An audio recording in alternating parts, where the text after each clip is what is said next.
আপনার কত গান মানুষের মুখে মুখে ফেরে। সব অভিনেতা তো সঙ্গীত ভুবনে সফল হন না।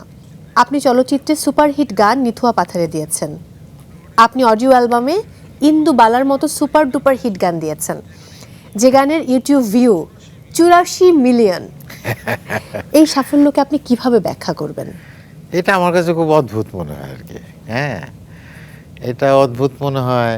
আমি মাঝে মাঝে নিজেই বিস্মিত হই যে আমি তো আসলে গায়ক না, তারপরেও মানুষ এত পছন্দ করে কেন। তো আমার একটা নিজের কাছেও একটা উত্তর আছে, সেটা হচ্ছে যে হয়তো আমার গলাটা অন্য 8-10টা মানুষের মতো না, গায়কের মতো না। গায়কের মতো না, এটা একটা যেমন ব্যাপার আছে।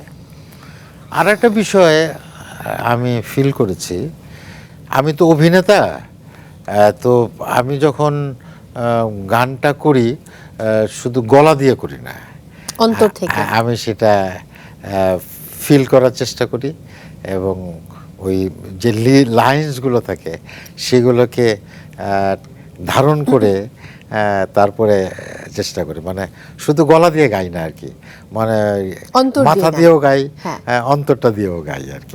হ্যাঁ, তাতে হয়তো কতটা সুরেলা হয় বা কতটা গানের মানে রীতিনীতির মধ্যে পড়ে, হ্যাঁ, ব্যাকরণের মধ্যে পড়ে, তার সাথে বড় কথা আমি গানকে ফিল করি আর কি। সেটাই হয়তো মানুষ পছন্দ করে, ভালোবাসে, সেটাই মানুষকে পছন্দ করে।